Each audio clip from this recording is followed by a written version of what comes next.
우리 오늘 설교의 제목 한번 다 함께 따라해 보겠습니다. 삶으로 증명하라. 삶으로 증명하라. 자, 얼마 전에 한 목사님께서 책을 한 권 내셨습니다. 그 제목이 너무 좋았어요. 그래서 이 책의 제목이 너무 좋아갖고 이 책 제목을 보는 순간 가슴이 막 뛰었습니다. 너무너무 좋은 거예요. 제가 좋아하는 책 제목이 있어요. 그 중에 하나가 유진 피터슨이 쓴 한길 가는 순례자. 멋지잖아요? 한길 가는 순례자. 책은 안 읽었어요. 책만 딱 꽂아놨어요. 이 책 제목으로 모든 내용을 말해줘요. 진짜 한길 가는 순례자가 돼야지. 멋진 제목이에요. 또 그 중에 하나가 벼랑 끝에 선 용기. 이 벼랑 끝에 섰을지라도 하나님이 나를 붙들어 주심을 끝까지 믿고 신뢰할 줄 알아라. 이 예수전도단의 리더인 로닝 커닝햄이 쓴 거죠. 이 책 제목만 보면 무슨 얘기를 하는지 내용도 알겠고 책 제목만으로 은행받는 또한 이런 책들이 있어요. 그런데 이분의 책의 제목이 그랬어요. 딱 보자마자 너무 은혜스러운 거예요. 그래서 제가 그 책의 제목을 오늘 설교 제목에 쓴 겁니다. 그 책 제목이 뭐였을까요? 또 이런 데도 모르는 분들이 있다. 뭐였을까요? 그죠. 삶으로 증명하라 이거였어요. 나 이 말 딱 보는 순간, 제가 이 말 보는 순간에 딱 이 말 맞다. 정말 이 말이 진리다. 보세요. 선생님이요. 나는 훌륭한 선생님입니다. 나는 괜찮은 선생이에요. 나는 괜찮고 잘 나가는 선생이에요. 100번 말하는 거 아무 의미 없습니다. 선생이 한번 잘 가르치는 것으로 보여주는 거예요.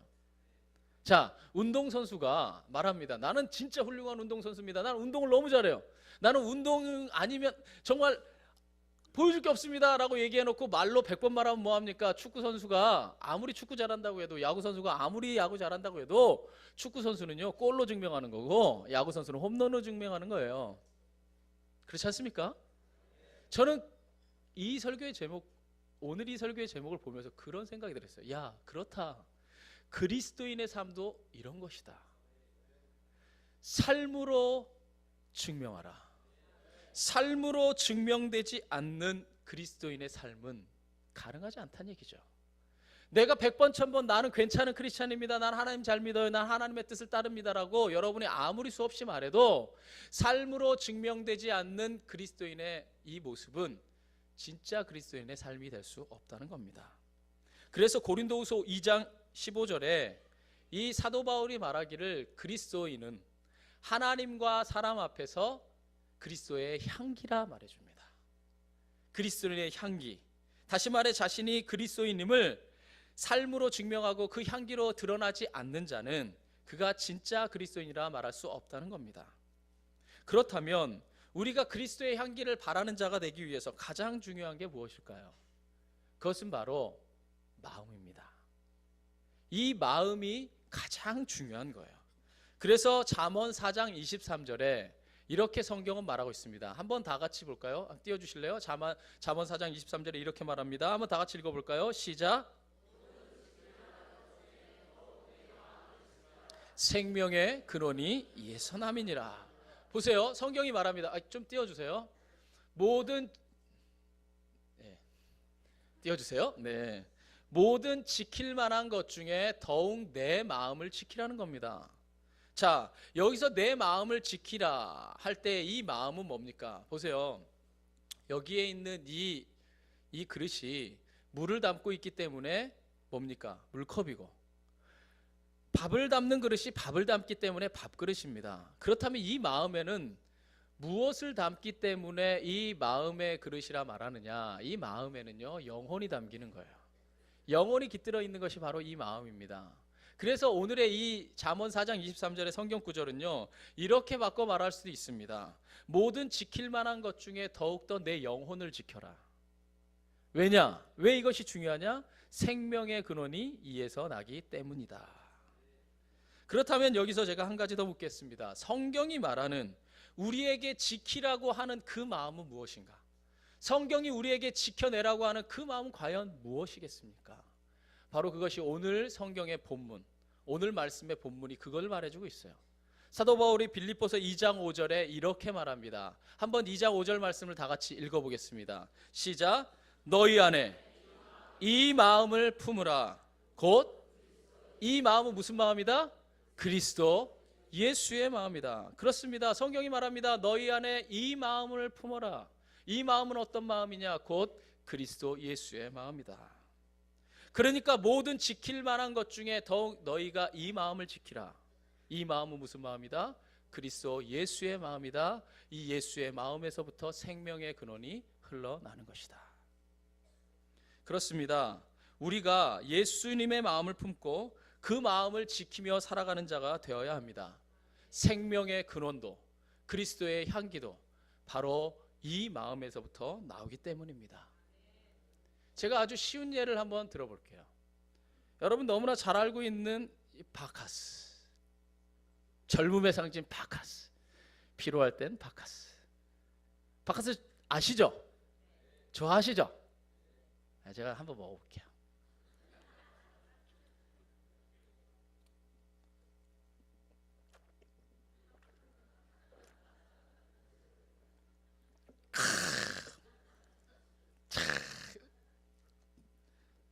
광고처럼 멋지게. 여러분 제가 질문 하나 드릴게요. 저를 다 봐보세요. 지금 제 손에 있는 게 뭡니까? 예, 이게 바카스라고 하는 영혼들이 있습니다. 아니죠. 이건 바카스 아니죠. 한마디로 이게 뭐냐고 묻는다면 전 이렇게 말합니다. 쓰레기. 쓰레기예요. 좀 전에 제가 들고 있었던 것은 바카스였을지 모르나 지금 제가 손에 들고 있는 이것은 쓰레기입니다. 왜냐? 바카스가 바카스 되게 하는 내용물이 사라졌기 때문이에요. 내용물이 없어진 이 바카스는 아무리 겉모양이 멀리서 보기에 다른 걸 알겠어요? 모르죠. 똑같습니다. 겉모양도 똑같고 모든 생김새가 다 똑같습니다. 그러나 이것은 바카스일지 몰라도 이건 쓰레기입니다. 내용물이 없기 때문이에요. 마찬가지로 그리스도인의 삶도 이와 같다고 저는 생각합니다. 아무리 겉모습이 그리스도인인 것처럼 보여도, 아무리 내 겉모양은 그리스도인이 행하는 것을 다 행해도 그 마음의 중심에 채워야 될 것이 채워져 있지 않으면, 오늘 성경에 말하기를 너희 안에 이 마음을 품어라. 곧 그리스도 예수의 마음이니, 이 그리스도의 마음과 그리스도의 영, 그리스도의 영혼이 여러분 마음 가운데 채워져 있지 않으면 여러분이 아무리 겉모습이 크리스찬처럼 보일지 몰라도 마지막 날에는 밖에 버려져 슬피 울며 이를 갈미 있게 됩니다. 그래서 성경은 말하기를 뭐라 말합니까? 알맹이가 채워진 알곡은 채워서 곡간 안에 들이고 속이 빈 쭉정이는 밖에 버려져 태워지느니라. 또한 성경에서 예수님께서 직접 말씀하십니다. 마태복음 25장 30절에 말씀하시기를 이 무익한 종을 바깥 어두운 데로 내어 쫓으라. 거기서 슬피 울며 이를 갈미 있으리라. 예배에 빠지지 않고 헌금 잘 내고 봉사 열심히 하는 겉모습이 그리스도인을 그리스도인 되게 하는 게 절대로 아닙니다. 우리의 중심이 그리스도의 영으로 채워지지 않는 한 그는 절대로 진짜 그리스도인일 수 없어요. 겉모습은 그리스도인처럼 보일지 몰라도 마지막 날에는 밖에 버려져 슬피 울며 이를 갈미 있게 되는, 하나님은 다 아십니다. 사람은 몰라도 하나님은 다 아십니다. 여러분이 그 내용물이 채워져 있지 않는 한에는 여러분이 절대로 진짜 그리스도일 수 없다는 말입니다. 그러나 여러분 안에 예수 그리스도의 마음이 담기게 되면, 여러분 안에 예수의 영이 가득히 담기게 되면 여러분이 자연스럽게 주님을 위해 봉사하지 않고는 견딜 수 없고, 주님을 위해 내 삶을 드리지 않고는 견딜 수 없으며, 주님을 예배하지 않고는 내가 도저히 견딜 수가 없게 됩니다. 그래서 예배하는 거고, 그래서 봉헌하는 거고, 그래서 헌신하는 겁니다. 우리가 겉모양으로 그럴듯하게 보이고 겉모양으로 바카스의 모습처럼 살아가려고 노력해도 내용물이 없으면 쓰레기이듯이 그 안에 그리스도 예수의 마음 없이 여러분들이 헌신하는 그것, 여러분의 그 마음 없이 예배하는 그것, 하나님이 하나도 받지 않는다고 성경 전체를 통해 말씀하고 있습니다. 그러므로 여러분들이 먼저 관심해야 되고 여러분이 먼저 생각해야 될 것은, 과연 나는 그리스도 예수의 마음으로, 그리스도 예수의 영성으로 내가 채워져 있는가를 먼저 묻는 자가 진짜 그리스도인입니다. 그렇다면 여러분에게 한 가지 더 묻겠습니다. 그리스도 예수의 마음은 과연 무엇인가? 그리스도 예수의 마음을 내 안에 담는다고 하는 것은 과연 무엇인가? 어떤 의미인가? 우리가 묻습니다. 그 마음은 바로 이것입니다. 빌립보서 2장 5절에서 너희가 그리스도 예수의 마음을 가지라고 말한 이 사도 바울은 6절에서 8절에 걸쳐서 이 마음이 어떤 마음인지 우리에게 설명하고 있습니다. 첫 번째 마음은 이것입니다. 저를 한번 따라해 보세요. 겸손한 마음. 겸손한 마음. 그렇습니다. 우리가 먼저는 겸손한 마음을 가지라고 말합니다. 빌립보서 2장 6절에서 7절 말씀을 한번 여러분의 목소리로 다 같이 읽어보겠습니다. 시작. 그는 근본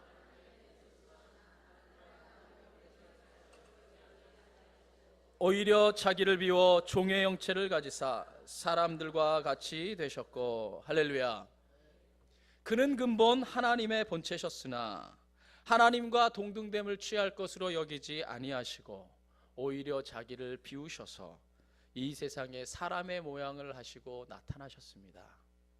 이 예수님께서 하나님과 같은 분이셨지만 사람의 모양으로 이 땅에 내려오신 이유가 무엇입니까? 그것은 우리를 구원하시기 위함이었습니다.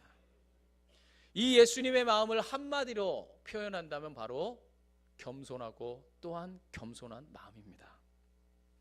그러므로 예수님을 따르는 자라면 반드시 이 겸손한 마음을 가져야 합니다. 그래서 주님께서는요, 마태복음 11장 29절에 이렇게 말씀하셨습니다. 나는 마음이 온유하고 겸손하니 나의 멍에를 메고 내게 배우라. 그러면 너희 마음에 뭐를 얻으리라? 너희가 이 혼탁하고 어두운 세상에, 이 각박한 세상에 진정한 쉼을 얻고 싶으냐? 그렇다면 나의 이 온유하고 겸손한 마음을 배워라. 그것이 그리스도인으로서 나의 길을 따르는 자가 가장 첫 번째 해야 될 일이다. 너희가 할 일은 이것이다. 나의 겸손한 마음을 배우는 것이라 주님께서 말씀하셨어요. 그렇습니다. 예수님은 실로 겸손의 위대한 모델이십니다. 예수님의 삶 전체는 한마디로 겸손 그 자체였어요. 보세요. 성경에 말하듯이 그는 근본 하나님의 본체셨습니다. 하나님이셨어요. 그러나 하나님의 뜻을 이 땅에 이루고 인간을 구원하기 위해서 이 땅에 내려왔습니다. 자, 이 땅에 내려올 때 만왕의 왕이요 만주의 주이신 예수님께서 얼마든지 자신이 태어날 곳을 선택할 수 있었어요. 그런데 예수님은 지위가 높은 자도 아니요 돈이 많은 자도 아니라 지극히 평범하다 못해 가난하디 가난한 목수의 아들로 태어나셨습니다. 그런데 그것도 모자라 가장 낮고 낮은 자리인 나귀의 구유에서 태어났습니다. 그런데 사람들이 이 하나님의, 이 예수님의 겸손한 마음을 깨닫나요? 못 깨닫습니다. 그래서 예수님이 이 땅을 구원할 만왕의 왕이 이 땅에 태어난다는 것을 안 동방의 박사들이 이 저 먼 동방에서부터 예수님을 경배하기 위해 찾아옵니다. 이 동방의 박사들이 예수님을 찾아와 가장 먼저 찾아간 곳이 어디예요? 헤롯의 왕궁이에요. 이 땅을 구원한 만왕의 왕이 태어난다면 당연히 헤롯의 왕궁에서 태어나는 것이 마땅하다고 사람은 생각했어요. 그러나 예수님은 아니죠. 가난한 목수의 아들로 낮고 낮은 나귀의 말 구육간에서 바로 예수님이 태어나셨어요. 그 낮은 자의 모델로 태어난 예수님께서 정말 그의 성장의 과정에 볼 때 목수의 아들로 성장하셔서 많은 사람들이 그를 왕으로 임금으로 옹이하려 할 때마다 끝까지 그것을 내려놓으시고 산에 오르사 겸손하게 하나님 앞에 무릎 꿇고 기도하는 자였습니다. 이 예수님의 이 겸손함의 이 영성은 많은 사람들이 저주하는 세리와 창녀의 친구가 되어주셨고 고아와 과부의 이웃이 되셨습니다. 당시에 인간으로 취급받지도 못하던 여인들을 자신의 제자로 삼아주셨고 많은 사람들이 외면하던 아이들을 사랑으로 품어주셨습니다. 만왕의 왕이요 만주의 주이신 주님께서 겸손한 마음을 갖지 않았던들 절대로 일어날 수 없는 일이었습니다. 이 겸손한 마음을 품는 것, 그리고 그 마음을 지키는 것, 그것이 예수님의 뒤를 따르는 그리스도인이 걸어가야 될 첫 번째 길입니다.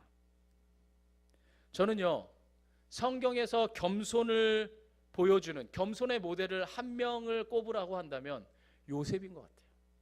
요셉만큼 진정으로 겸손한 자의 모델이 될 만한 사람이 그리 많지 않은 것 같아요. 왜냐하면 이 요셉의 삶을 보면 알 수 있어요. 자, 요셉은 우리가 흔히 알듯이 요셉은 어떤 사람이에요? 꿈의 사람입니다. 모르시군요. 요셉은 꿈의 사람이에요. 어떤 사람이라고요? 꿈의 사람이에요. 그런데 이 요셉의 시작이 엄청 화려해요. 이 요셉은 야곱의 11번째 아들로 태어나는데 이 야곱의 아들로 태어날 때 야곱이 가장 사랑하는 라헬의 첫 번째 소생으로 태어납니다. 그래서 야곱이요 요셉을 어마어마하게 사랑해요. 얼마나 사랑하냐? 10명의 아들보다도 다 합한 것보다도 오직 요셉만 사랑합니다. 그래서 이 천을 염색하는 기술이 발달되지 않았던 그때에 오직 한 사람 10명의 형들은 제껴놓고 오직 요셉에게만 채색 옷을 입힙니다. 먹는 것도 최고로, 가르치는 것도 아마 최고로 가르쳤을 것이고, 입는 것도 최고로, 모든 것을 이 요셉만을 위해서 야곱이 쏟아부어요. 그의 사랑을 보면요 지극하고도 정성을 쏟습니다. 그런데 이 요셉이 거기다 꿈까지 꿔요. 감동 좀 하세요. 응? 꿈을 꾸는데 어떤 꿈을 꿉니까? 엄마와 아빠까지 자신에게 절할 뿐 아니라 모든 형들이 다 와 자기 앞에 무릎 꿇고 절하며 경배하는 꿈을 꿉니다. 얼마나 흥분됩니까? 얼마나 대단한 꿈이에요. 그런데 이 꿈을 꾸고 난 이후에 요셉의 삶이 어떻게 전개됩니까? 사자성어로 어려운 말로 급전직하, 완전히 떨어지죠. 완전히 낭떠러지로 떨어집니다. 그래서 정말 존귀하게 이 사랑을 받으며 지내던 이 요셉이 단 한순간에 형들의 모함에 휩쓸려서 이 저 먼 이국 타향의 종으로 팔려갑니다. 종으로 팔려가는 것도 모자라서 그곳에서 또한 이 보디발의 아내의 모함으로 죄수가 됩니다. 죄수가 된 것도 모자라서 술 맡은 관원장에게 네가 해방되면 내 이 억울함을 알고 나를 풀어달라고 하던 이 약속 신신당부했고 지켜줄 것이라고 끝까지 약속했던 이 술 맡은 관원장이 2년 동안이나 철저하게 외면하고 버려버립니다. 종으로 팔리고 죄수가 되고 인간에게 버림받은 처절하게 낮아지는 삶의 나락으로 떨어져요. 그런데 성경을 보면요 정말 놀라운 게 뭐냐면요, 이 요셉이 그러한 삶의 골짜기를 지나면서 하나님을 원망하거나 하나님 앞에 절망하고 낙심하여서 좌절했다는 모습이 없어요. 오히려 그곳에서도 성실하게 하나님의 뜻을 행하며 종일 때는 종의 모습으로 최선을 다하고 죄수일 때는 죄수의 모습으로 최선을 다하고 사람이 나를 외면하고 나를 잊어버려도 끝까지 하나님을 바라보며 끝까지 최선을 다하고 성실하게 살아가는 요셉의 모습을 보게 됩니다. 이 종의 자리에 있었던 이 요셉을 보면서요 그의 주인인 보디발이 창세기 39장 3절에 이렇게 말합니다. 그의 주인 보디발이 여호와께서 그와 함께 하심을 보며, 여기 그와 함께 하심이라는 게 누구예요? 요셉과 함께 하시는 겁니다. 바로 이 그의 주인이 여호와께서 그와 함께 하심을 보며 또 여호와께서 그의 범사에 형통하게 하심을 보았더라라고 기록되어 있어요. 또한 죄수 노릇을 할 때도 성실하게 잘하여서 감옥의 모든 죄수를 요셉이 관리하도록 합니다. 그래서 창세기 39장 22절과 23절에 보면 이렇게 기록되어 있습니다. 간수장이 옥중 죄수를 다 요셉의 손에 맡김으로 그 재반 사물을 요셉이 처리하고 간수장은 그의 손에 맡긴 것은 무엇이든지 살펴보지 아니하였으니 이는 여호와께서 요셉과 뭐 하심이라? 함께 하심이라. 여호와께서 그를 범사에 뭐 하게 하셨더라? 형통하게 하셨더라. 저를 한번 보세요. 저는요 요셉의 훌륭한 점이 바로 여기 있다고 생각합니다. 왠지 아세요? 이 세상에 총리 노릇을 잘할 수 있는 사람은 얼마든지 있을 수 있어요. 정치를 잘할 수 있는 사람은 얼마든지 있을 수 있습니다. 또한 종으로 태어나서 종 노릇을 잘할 수 있는 사람도 얼마든지 많습니다. 그런데 훌륭한 총리의 자질과 능력을 가지고도 채색 옷을 입고 자라며 온갖 사랑과 관심을 다 받고 자랐으며 하나님이 직접 주신 꿈과 계시를 2번씩이나 받아서 하나님의 모든 비전을 가지고 있음에도 불구하고 종의 자리에 처해 있을 때 그 자리에 최선을 다하고 그 자리에서 인정받는 것, 죄수의 자리에 처해 있을 때 그 자리에서 인정받고 최선을 다하는 것, 사람이 나를 버리는 그 자리에서 끝까지 최선을 다하고 인정받는 것 어려운 일이에요. 그래서 세상에 많은 사람들이 이렇게 얘기하죠. 저기 슈퍼 옆에 지나가면, 가게 옆에 지나가면 내가 왕년에 나 이런 능력 가진 사람이라는 거예요. 나 이 정도로 할 수 있는 사람이라는 거예요. 그러나 요셉을 보십시오. 얼마든지 총리의 이 애굽의 역사상 가장 위대한 총리였고 가장 정치를 잘한 총리였고 가장 잘 준비된 총리였음에도 불구하고 그 많은 능력과 그 많은 재질을 갖고 있음에도 불구하고 종의 자리에 있을 때에도 최선을 다할 수 있는 것, 죄수의 자리에 있을 때도 최선을 다할 수 있는 것, 겸손한 마음이 아니고 절대로 이룰 수 없는 일입니다. 하나님이요 당신의 일을 이루실 일꾼을 찾을 때도 이런 마음을 가진 자를 찾습니다. 나는 그것이 하나님의 지혜라고 생각해요. 크고 보람 있는 일에 충성할 수 있는 사람 얼마든지 있습니다. 그러나 작고 보람 없는 일에 겸손한 마음으로 충성할 수 있는 사람은 그다지 많지 않습니다.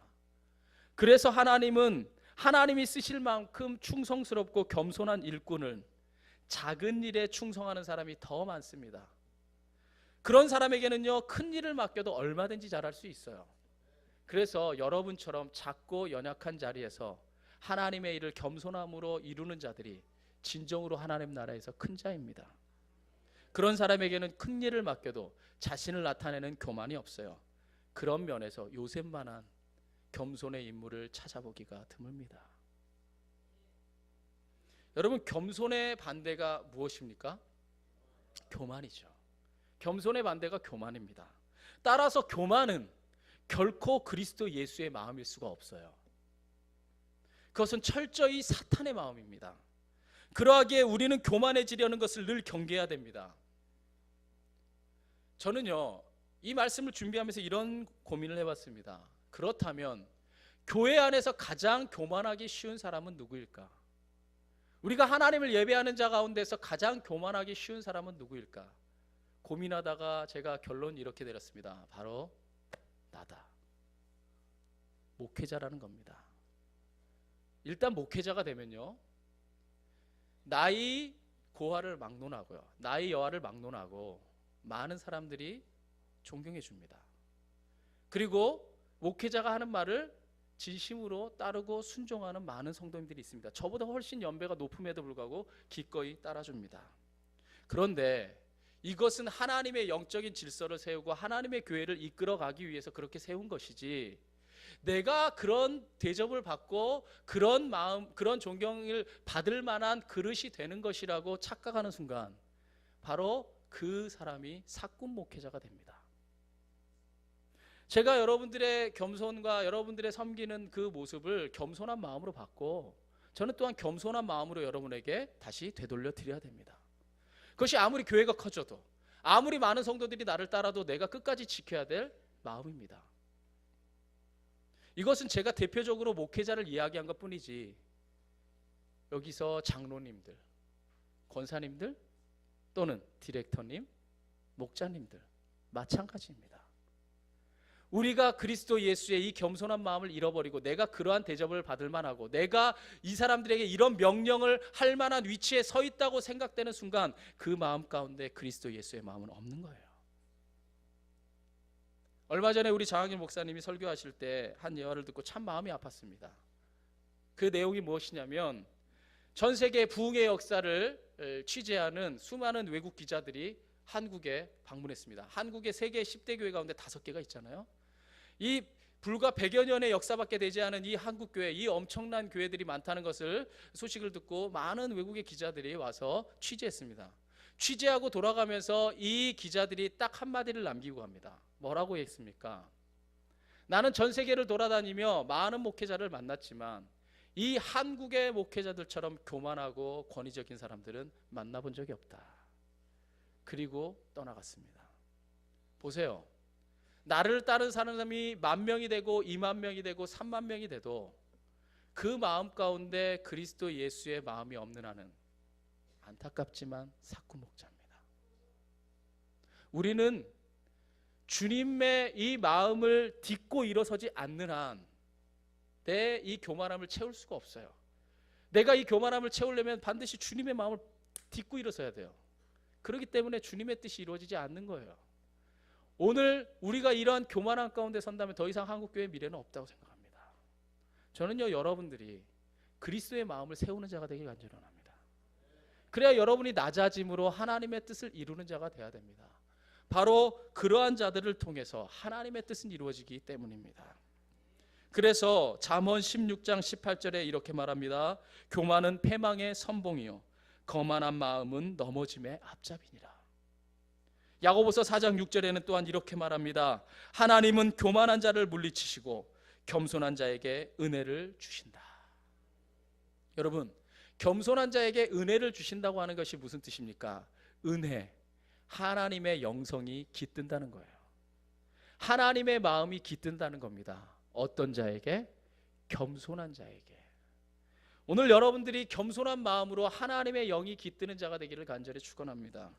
우리가 어느 자리, 어느 순간, 어느 상황에서도 예수님을 본받아 겸손한 마음을 지킬 수 있다면 바로 그에게서 생명의 강물이 흘러나오게 될 것입니다. 우리 첫째로 이 예수님의 마음은 겸손한 마음이라 했습니다. 그럼 또 하나, 이 예수님의 마음은 어떤 마음이냐? 한번 따라해 봅시다. 순종하는 마음. 순종하는 마음. 바로 순종하는 마음입니다. 계속해서 빌립보서 2장 8절에 이렇게 말합니다. 우리 2장 8절 다 같이 읽어보겠습니다. 시작.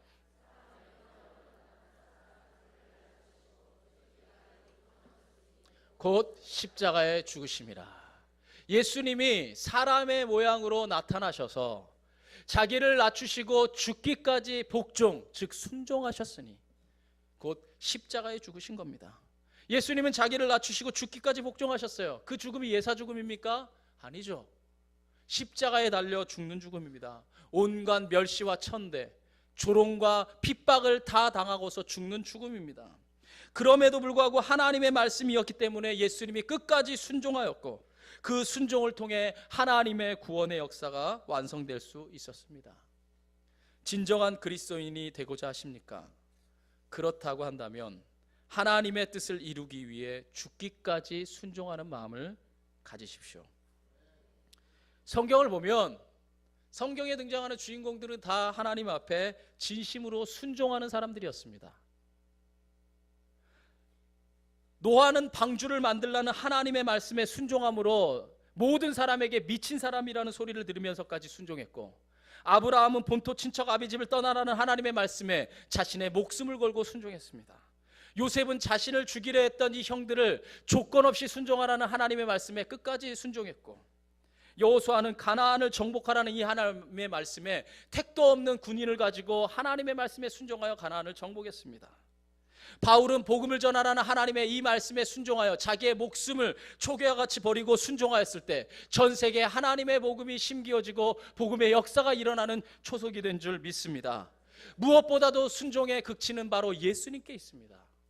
예수님의 십자가가 바로 순종의 상징입니다.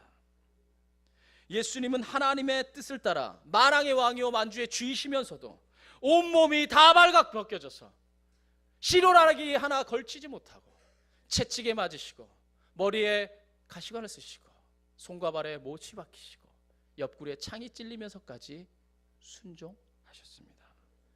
이렇게 끝까지 순종하심으로 우리 인간을 향한 구원의 역사를 완성시키셨습니다. 다시 한번 묻습니다.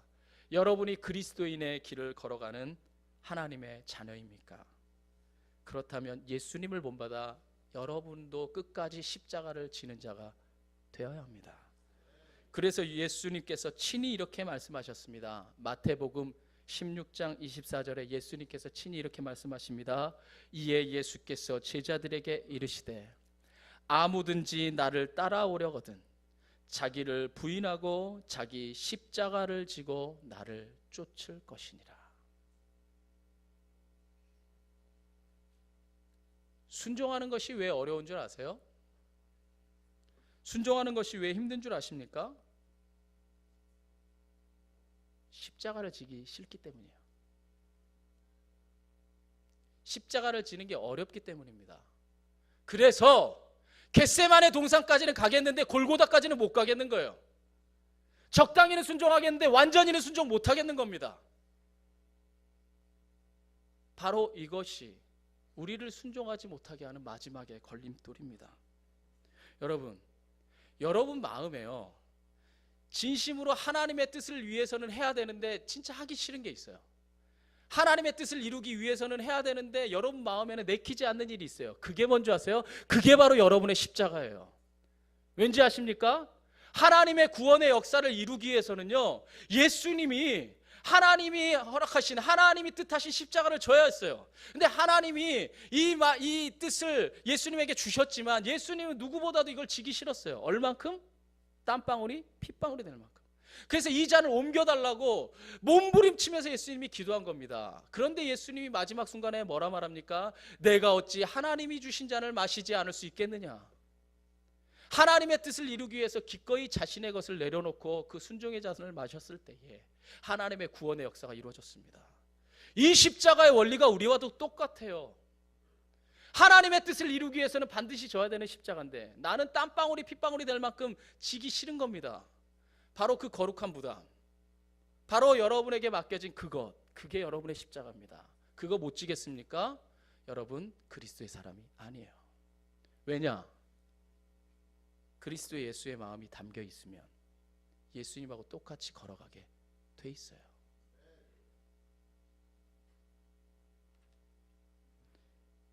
만약에 여러분들이 이 십자가를 져야 되는데 끝까지 못 지겠다고 한다면 여러분 마음 가운데는 겉모양은 아까 제가 예를 들었듯이 그리스도인처럼 보일지 몰라도 그 중심에는요, 내 마음이 있는 거예요.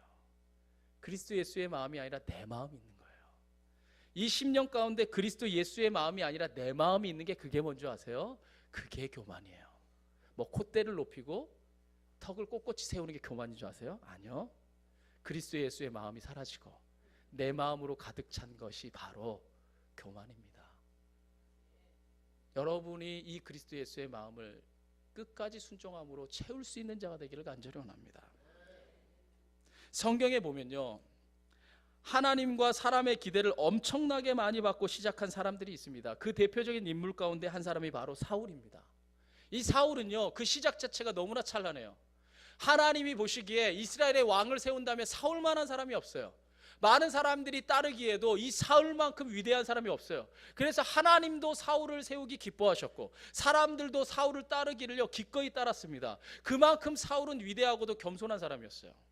그래서 하나님이 사울을 왕으로 세웁니다. 그런데 이 복을 받아 누리기 시작하자 이 사울에게서 하나님을 바라보고 하나님의 뜻을 묻는 마음이 없어졌습니다. 그 순간에 마치 브레이크가 고장난 자동차처럼 자기 인생을 자기 마음대로 몰고 가기 시작합니다. 자기 마음대로 제사장 기다리지 않고 예배 드려버리고 하나님이 진멸하라는 거 자기 마음대로 살려갖고 막 오게 됩니다. 그러자 사무엘이 이 사울을 위해서 기도합니다. 기도하고 기도할 때 하나님이 뭐라 말하십니까? 내가 사울을 이미 버렸노니 너가 얼마나 더 기도하겠느냐 이야기합니다. 하나님이 촛대를 옮기셨다는 거예요. 시작은 너무나 찬란했지만 그 끝이 너무나 비참하게 끝났습니다. 그러나 그 시작이 너무나 초라하게 시작한 한 사람이 있습니다. 자기 아버지까지도 무시했던 한 사람이 있어요. 그 사람이 누군지 아세요? 다윗이에요. 바로 그 뒤를 이었던 다윗이 그렇습니다.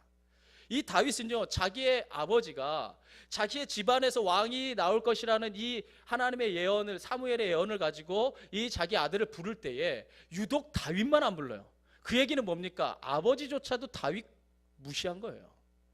그만큼 초라하고 많은 사람들이 기피하는 양치는 정말 가장 낮은 자리에서 다윗은 서 있었어요. 그러나 이 다윗은요, 하나님 앞에 진정으로 순종할 줄 아는 자였어요. 양을 치러 할 때 끝까지 사자와 곰이 찾아와도 목숨을 걸고 양을 지켰고 왕을 세울 때에도 끝까지 자신에게 맡겨진 사명에 충성을 다합니다. 특별히 이 다윗이 이 순종하는 모습의 극치를 보여준 거는요, 저는 이 왕의 마지막 때라고 생각해요. 이 다윗이요, 일생의 소원이 하나 있었습니다. 우리 교회도 소원인데 일생의 소원이 뭐예요? 성전 짓는 거였어요. 그래서 성전을 짓기 위한 모든 돈을 준비합니다. 성전을 짓기 위한 모든 재료도 다 준비했어요. 모든 걸 다 준비하고 성전 지으려고 하는데, 하나님을 위해서 이것을 하려고 하는데 하나님이 뭐라 말씀하세요? 그만! 너 하지 마. 쉬운 줄 아세요? 어려워요. 내 평생에 하나님을 위해서 하고 싶고 내가 평생의 소원이 이 성전 건축 모든 것을 다 준비해놨는데 하지 말라고 하는 거 지키기 너무 어렵습니다. 내 능력으로 충분히 할 수 있는데 하지 말라는 거예요. 왜 하지 말라고 합니까? 네 손에 피를 너무 많이 묻혔다. 나는 너의 아들이 이것을 하기 원한다. 그때 다윗이 어떻게 합니까? 순종하는 거예요. 내 능력으로는 얼마든지 할 수 있는데 하나님의 말씀이기 때문에 순종합니다. 하나님이 가라 하실 때 갈 수 있고, 얼마든지 갈 수 있지만 하나님이 서라 할 때 설 수 있는 것, 성전을 지으라 할 때 지을 수도 있고 짓지 말라 하실 때 멈춰 설 수도 있는 것, 바로 이것이 하나님 앞에 순종하는 자의 모습입니다. 그래서 하나님은 나단 선지자의 입을 통해 이렇게 말씀하셨죠. 사무엘상 15장 22절에 이렇게 말합니다. 뭐라고 말합니까? 여러분 함께 고백해 볼까요? 시작. 그렇습니다. 순종하는 것이 바로 여러분들이 예배 드린다고 하는 이 행위, 이 겉모습보다도 낫고, 여러분이 주님 앞에 순종하는 것이 많은 제물로 많은 것으로 하나님께 드린다고 하는 겉모습보다도 중요한 본질이다 말하고 있는 거예요. 그러므로 신령과 진정으로 순종하는 자가 가장 존귀한 겁니다. 보세요. 예수님의 마음을 품고 지키는 것이 왜 중요한지 아세요? 바로 이 마음에서부터 우리가 살아가는 행동이 나타나기 때문입니다.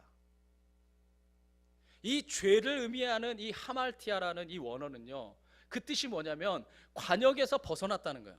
이 화살이 꽂혀야 될 관역이 아니라 다른 곳에 벗어났다, 이게 하말티아, 죄의 원어입니다. 자, 그렇다고 한다면 이 관역에서 벗어난 활이 꽂혀졌을 때에 많은 사람들은 저 화살이 잘못 꽂혀졌다라고 생각하지만, 사실 문제의 근원은 거기 있는 게 아니에요. 이건 결과예요. 그 문제의 근원은 어디 있냐? 궁수가 활을 쏘려고 조준을 할 때에 이미 그 시작부터가 어떻게 됐어요? 틀어져 있기 때문에 결과적으로 거기에 꽂힌 겁니다. 보세요. 이게 바로 죄예요. 죄는요, 결과가 나타나서 그 다음에 알 수 있는 게 아니에요. 쉽게 예를 들어볼까요? 나 쟤를 때려요. 내가 얘를 때렸어 막. 그리고 나온 다음에 생각합니다. 나 쟤 때리고 싶어. 내가 사람을 죽였어요. 그리고 난 다음에 생각합니다. 난 쟤 죽이고 싶어. 그럽니까? 내가 이미 마음으로 때려요. 나 쟤 때리고 싶다. 가서 때리는 겁니다. 난 저 사람을 죽일 거다 라고 생각한 다음에 죽이는 거예요. 모든 이 행위는요, 마음에서부터 흘러나오는 거예요. 화살이 잘못 꽂혀 있는 이것이 잘못된 거라고 생각하지만 이 가장 처음에 조준부터가 잘못된 거예요. 마음의 관역에서 흔들려 있었기 때문에 결과가 그렇게 나타나는 거예요. 다만 나는 그것을 행동으로 나타낸 것뿐이에요. 마찬가지입니다. 예수 그리스도의 마음을 품는 것이 왜 중요한 줄 아세요? 여러분이 품고 있는 그 마음이 행동으로 드러나요. 바로 그 행동들이 쌓이면 어떻게 돼요? 습관이 됩니다. 바로 이 습관이 바로 한 사람 한 사람의 성격을 만드는 거예요. 이 성격이 시간이 지나면 인격이 되고, 인생을 통틀어 이 인격이 바로 여러분들의 인생이 되는 겁니다. 마음에서부터 여러분의 인생이 좌지우지 된다는 말이에요. 그럼 제가 한번 돌려서 얘기해 보겠습니다. 예수 그리스도의 마음을 품으면 어떻게 될까요? 아까 제가 앞에 설명했듯이 예수님의 마음으로 사람들을 바라보게 됩니다. 예수님의 눈빛으로 사람들을 바라보게 되고 예수님의 마음으로 다가가게 돼요. 그래서 창녀와 세리, 고아와 과부, 헐벗은 자, 굶주린 자, 외면받는 자들을 예수님의 마음으로 품어주게 됩니다. 그래서 그 마음에서부터 행동이 흘러나오게 돼요. 이 행동이 흘러나오다가 이게 습관이 돼서 남을 섬기고 사랑하는 게 그 사람의 인격이 되고, 마침내 그것이 그 사람의 인생으로 갈무리 지어진다는 겁니다. 제가요, 한 존경하는 목사님의 이 한 예화를 듣고 참 은혜를 받았던 적이 있어요. 이 목사님이 무슨 얘기를 했냐면, 이 목사님이 외국을 많이 다녀요. 외국을 많이 다니는데 이분이 제일 그 어려운 질문 중에 하나가 몇 살이냐고 묻을 때 제일 힘들대요. 이 한국 사람은요 꼭 묻죠. 몇 살이에요? 네, 거기서부터 이제 이 서열이 매겨지고 형이 되고 아우가 되고 이게 다 교통 정리가 됩니다. 이 몇 살이요만큼, 한국 사람만큼 이 몇 살이요가 중요한 사람들이 없어요. 그런데 이 한국 사람들이 나이를 세는 방법하고 세계 도처에서 나이를 세는 방법하고 달라요. 그래서 이쯤에 태어나는 애들부터가 참 억울하죠. 제 생일이 11월 19일인데 꼭 여러분한테 아직 안 지났다고 알려드린 건 아니에요. 11월 19일인데 태어난 지 얼마 안 지나니까 나는 벌써 2살 됐네. 그죠? 근데 외국 사람들은요 태어나면 0살입니다. 한 해가 지나도 0살이에요. 한 해가 다 돌아와서 생일을 지나면 그제서야 1살이에요. 그러니까 대부분은 이 외국 사람들이 나이 세는 거하고 많게는 2살 차이가 나고 생일 지났으면 1살 차이가 나게 돼요. 근본적으로 나게 됩니다. 그러니까 외국에 나가서 나이가 몇 살이에요? 라고 물어보면 한국 나이로 얘기해야 될지 외국 나이로 얘기해야 될지 이분이 참 갈등이 된다는 거예요. 온갖 나라를 다 다니니까. 근데 온갖 나라에서 한국 사람들 꼭 물어요. 나이가 몇 살이냐고. 근데 이분이요, 그렇게 나이를 물을 때마다 뭐라고 얘기하시냐면요, 꼭 한국 나이로 얘기하신대요. 그 사람들이 한국 나이의 개념을 몰라도 꼭 한국 나이로 얘기하세요. 왠지 아십니까? 내가 이 세상에서 주님과 함께 동행하며 걸어온 흔적이 이만큼 더 많아졌으니 얼마나 좋고도 행복합니까? 내가 50세를 살아왔으며 50년 동안 하나님과 동행했고 하나님의 일을 행했고 하나님의 향기를 흘러내보냈고 하나님의 일들을 이뤄갔으니 더 행복하고, 내가 60이 됐으면 60평생에 하나님의 일을 이루었고 하나님의 뜻을 이루었으니 얼마나 행복합니까? 저는요, 여러분들이 그리스도 예수의 마음을 품는 자가 됐으면 좋겠어요. 그래서 5년 후에 10년 후에 여러분을 보면 여러분의 인격이 예수님을 닮으면 얼마나 멋져질까? 이 목사님이요, 사실 대형교회 목회자입니다. 우리나라의 대형교회도 훌륭한 목사님 얼마든지 많습니다. 근데 이분이 그것도 강남 스타일이에요. 강남에서 목회하는데 이분의 교회에 막 그 의사, 교수, 정치인들도 굉장히 많았어요. 근데 이분이요, 참 그 특징이 하나 있는데, 이분이 하나님의 말씀을 준비할 때는요, 자기가 알고 있는 뭐 국회의원이나 뭐 좀 유명한 뭐 기업가나 그 누구든지 자신이 하나님의 말씀을 준비할 때는요, 절대로 전화 연결을 못하게 합니다. 하나님의 말씀을 듣고 하나님을 묵상하는 시간이기 때문에 절대로 인간의 방해를 받지 않아요. 그래서 절대로 전화를 연결 못하게 해요. 그런데 하나님의 말씀을 준비하는 시간이 다 끝나고 나면 비서에게 딱 전화를 겁니다. 전화를 걸어서 이분이 뭐라 말하냐면, 지금부터 전화를 연결하십시오. 왜? 성도를 돌보는 것도 목회자의 일이기 때문에. 그러면 이분은 그때부터 전화하는 사람이 거지일지라도, 훌륭한 뭐 기업가 정치인일지라도 가리지 않고 다 받습니다. 지위 고하를 막론하지 않고 그가 누구이든 간에 내가 필요하다면 다 받아요. 바로 이것이 그 큰 교회를 하면서도 지니고 있는 예수님의 마음. 높은 자라고 해서 굽신거리지 않고 낮은 자라고 해서 교만하지 않는, 겸손하고도 진정으로 예수님의 뜻을 따르는 순종하는 마음이 아닌가 생각합니다. 오늘 이 세상에 이 많은 사람들이 왜 이렇게 방황하며 사는 줄 아십니까? 제가 아까 처음에 여러분에게 말씀드렸던 잠언 4장 23절의 말씀처럼 모든 지킬 만한 것 중에 더욱 내 마음을 지키라, 이 말씀을 지키면서 살아야 되는데, 지켜야 될 마음은 지키지 않고 돈을 지키려 하고 권력 지키려 하고 명예 지키려 하고 내 자존심 지키려고 발버둥 치며 살아가기 때문에 이 세상의 모든 관계들이 깨어지는 거예요. 그리고 우리가 지켜야 될 정작 이 마음은 피폐해지는 겁니다. 기억하십시오. 모든 지킬 만한 것 중에 우리가 더욱 지켜야 될 것은 오직 이 마음, 곧 그리스도 예수의 마음밖에 없습니다. 그리하면 예수님의 마음을 품고 여러분들이 그 흔적을 따라 살아가면 이 모든 것 주님이 다 더해주세요. 들의 백합화를 봐라, 길쌈수고 안 해도 내가 다 먹이고, 공중 나는 새를 봐라, 저들이 심거나 거두지도 않음에도 불구하고 다 먹이고 입히거늘 하물며 내 뜻을 따라 살아가는 내 자녀를 내가 먹이고 입히지 않을 것 같으냐? 너 그리스도 예수의 마음을 품고 내 뜻을 이 땅에 이루며 살아가라. 그리하면 이 모든 건 내가 다 더해주겠다. 내가 너의 아버지잖니. 그러므로 우리 인생에서 이 우선순위를 아는 것이 가장 중요한 줄 믿습니다. 오늘 마지막으로 한번 저를 보십시오. 여러분에게 마지막으로 이 질문 드리고 싶습니다. 여러분, 진정으로 그리스도인이십니까? 여러분의 입으로 말하지 마십시오. 삶으로 증명하십시오. 삶으로 증명되지 않는 여러분의 모든 고백은 다 가짜입니다. 겉모습은 얼마든지 하나님을 잘 섬기는 사람처럼 보일 수도 있고, 겉모습은 경건한 크리스찬처럼 얼마든지 보일 수 있지만 하나님은 다 아십니다. 아무쪼록 여러분의 삶에서 그리스도 예수의 마음이 가득 찰 수 있기를 간절히 원합니다. 그리하여서 여러분을 통해서 예수 그리스도의 향기가 흘러나오고 여러분을 통해서 예수님의 삶이 넘쳐나길 원합니다. 그리할 때에 여러분의 삶을 통해 이 땅은 변화될 거고, 바로 그러한 자들을 통해 예수 마을은 이루어지는 겁니다. 여러분, 주님 마음 내게 주소서. 주님 마음 내게 주소서. 그리하여 삶으로 증명할 수 있는 하나님의 자녀되게 도와주시옵소서. 이것이 바로 여러분의 오늘의 고백이고, 여러분이 이 땅을 끝내는 그 순간에 마지막으로 하나님께 드릴 고백이 되기 원합니다. 사도 바울이 멋진 게 왜 멋진 줄 아세요?